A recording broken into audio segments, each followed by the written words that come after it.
the same. He's saying with his high yellow self that he is pretty and blessed by God.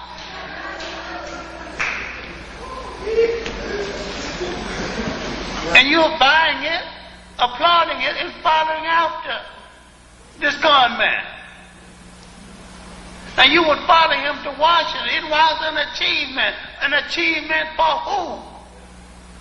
Anytime you gather that many people together and fail to mention Africa, you might as well build a body and leave out the heart. Right. No matter where your body is in this world, your political and cultural heartbeat is in Africa. You call him Italian American. He's not pleased. He calls himself Italian. He's been here 5 generations. He still says Italian. He mentioned the country of his origin. His Americanism is a given. But the country of his origin is his birthright.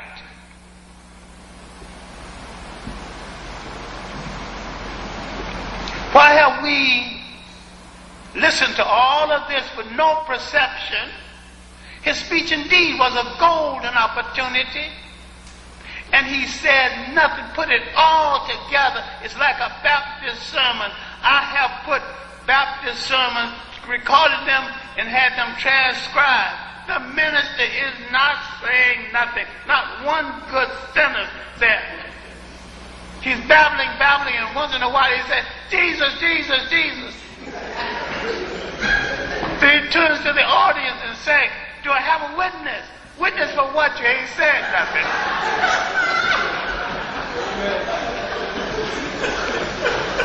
And we let people get away with this feel-good rhetoric and run games on us and open up our pocket and put money in the collection plate and go out and say, oh, what a fine sermon. He ain't said nothing.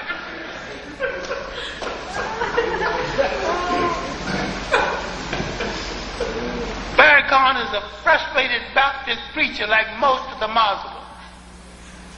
They're angry with Christianity. Now, I challenge Farrakhan to march on the Arab emissaries that has restarted the slave trade in Africa, in the Sudan, and in Mauritania.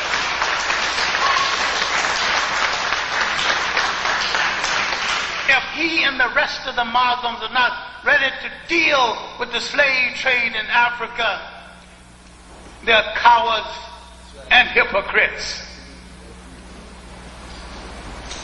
In the new slave trade in Africa, they're not only killing African men, they're working African women in the field in the day and using them sexually at night. Their children are being trained as prostitutes and concubines. Their young men mutilated. Africans are being driven out of Mauritania who are Muslims because they not only want this to be a Muslim country, an Arab Muslim country. Farrakhan hasn't said one word about this because he is bought and paid for by fundamentalist Arabs. And tell him to prove me wrong. Tell anybody to prove me wrong. Why has he had nothing to say about that? And you following him like a fool to Washington. Go to Washington if you want to go to Washington. But don't go around following a faker to Washington. It's an achievement, but an achievement for what? He hadn't accounted to you for the $5 million he got from Libya. Now, let us, just for instance, 1 million men, let's guide on 1 million, although we could have been more, and each one spent at least $100. Add $100 together 1 million times. Do you know we can buy supermarkets all over this country? We have nursing homes. Nobody have to come and run our communities. I'm not a capitalist. I've never owned a car. I'm in a halfway decent salary as a college professor and as a writer and as a lecturer. I never owned a car. I always had a fascination for shoes, so I got too many shoes.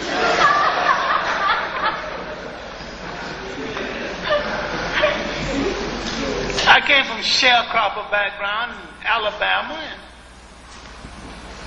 I've never disassociated myself with the working class.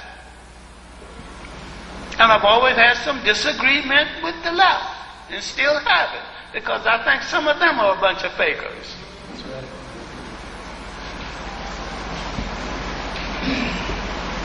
I believe in total African liberation. But the program of the white left is no different from the program of the white right, to control by any means necessary. That's why in London recently there was 3 Pan-African meetings. I attended the all-black one because the 2 white ones want to integrate to the point of helping the African in sharing. Africa don't share anything in Europe, power-wise. I'd be willing to share with Europeans in Africa only to the extent that they're willing to share with us in Europe. I want to see in Africa as African control as Europe is European control, but not the same way.